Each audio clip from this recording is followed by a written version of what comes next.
Shalom adik-adik.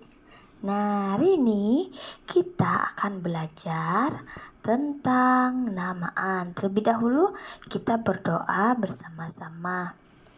Tuhan Bapa kami dalam kerajaan surga, kami sangat bersyukur dan berterima kasih kepadamu atas kebaikan-Mu bagi seluruh pribadi kami, khususnya bagi anak-anak sekolah minggu ya Bapa.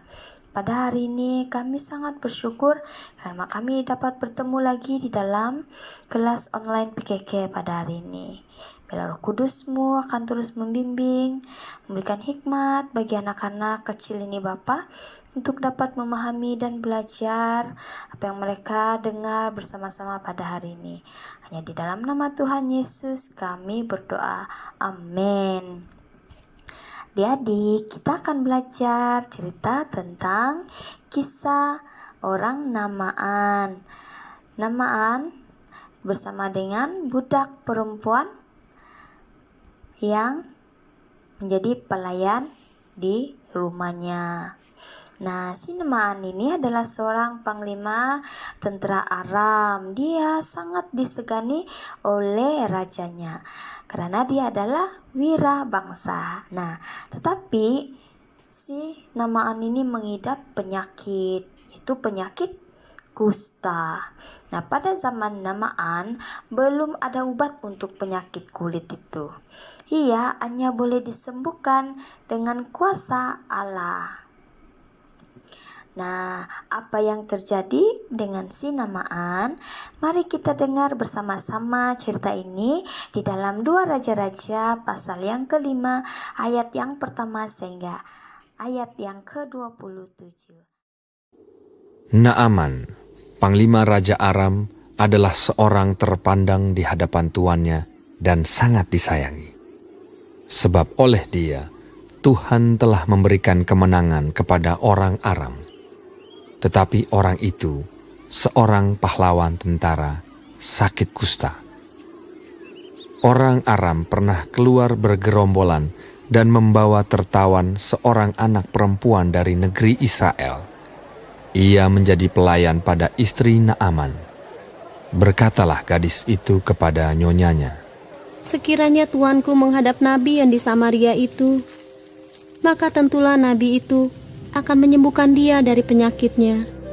Lalu pergilah Naaman memberitahukan kepada tuannya, katanya, "Begini-beginilah dikatakan oleh gadis yang dari negeri Israel itu."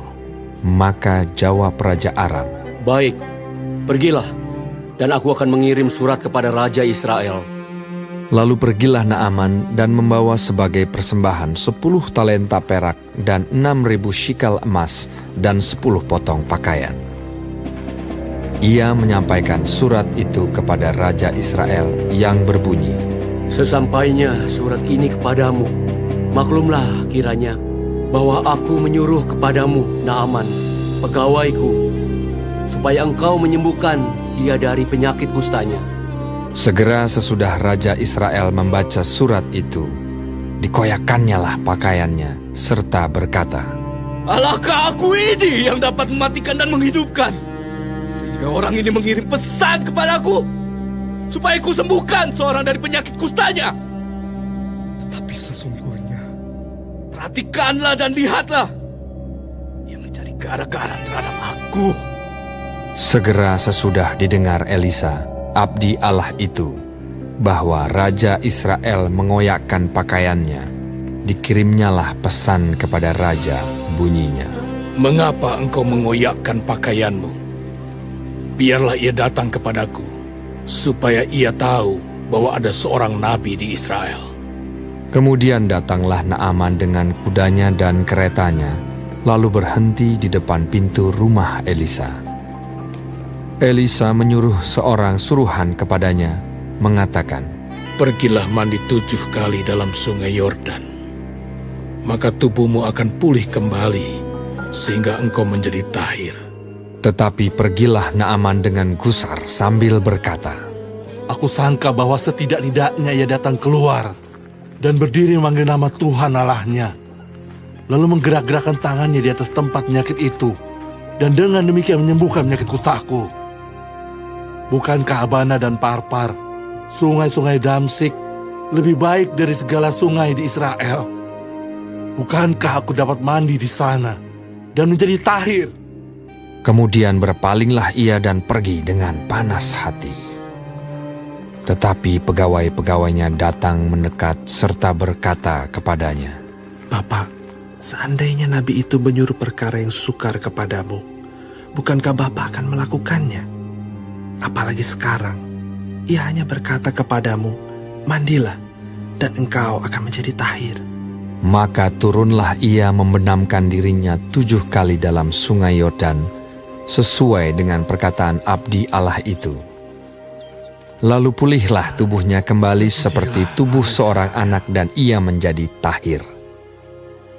Kemudian kembalilah ia dengan seluruh pasukannya kepada abdi Allah itu. Setelah sampai, tampillah ia ke depan Elisa dan berkata, "Sekarang aku tahu bahwa di seluruh bumi tidak ada Allah kecuali di Israel. Karena itu, terimalah kiranya suatu pemberian dari hamba-Mu ini." Tetapi Elisa menjawab, "Demi Tuhan yang hidup, yang di hadapannya aku menjadi pelayan, sesungguhnya aku tidak akan menerima apa-apa." Dan walaupun Naaman mendesaknya supaya menerima sesuatu, ia tetap menolak. Akhirnya berkatalah Naaman, "Jikalau demikian, biarlah diberikan kepada hamba-Mu ini tanah sebanyak muatan sepasang bagal. Sebab hamba-Mu ini tidak lagi akan mempersembahkan korban bakaran atau korban sembelihan kepada Allah lain, kecuali kepada Tuhan. Dan kiranya Tuhan mengampuni hamba-Mu ini dalam perkara yang berikut. Apabila tuanku masuk ke Kue Rimon untuk sujud menyembah di sana, dan aku menjadi pengapitnya, sehingga aku harus ikut sujud menyembah dalam Kue Rimon itu, kiranya Tuhan mengampuni hamba-Mu ini dalam hal itu." Maka berkatalah Elisa kepadanya, "Pergilah dengan selamat." Nah, setelah si Naaman sembuh, dia pun pulang ke rumahnya. Dia disambut oleh istri dan budak perempuan pelayan tadi. Kemudian dia pun berseru, "Aku sudah sembuh, aku sudah sembuh," kata Naaman dengan gembira. Dia berkata lagi kepada budak pelayannya, "Terima kasih kerana memberitahu saya tentang nabi itu. Sekarang aku sembuh dan aku percaya kepada Allah kamu." Nah, budak kecil pelayan itu pun sangat gembira karena Naaman percaya kepada Allah Israel. Sekian cerita kita pada hari ini. Terlebih dahulu mari kita berdoa bersama-sama. Tuhan Allah Bapa kami dalam kerajaan surga, kami telah selesai dalam kelas kami online pada hari ini. Terima kasih atas penyertaan-Mu dari awal pertengahan sehingga selesainya. Kami telah belajar kisah Naaman yang telah sembuh dari sakit kustanya. Terima kasih Bapa di surga, terima kasih Yesus. Ini doa kami hanya di dalam nama Tuhan Yesus kami berdoa. Amin. Baik adik-adik, sampai jumpa lagi di kelas akan datang.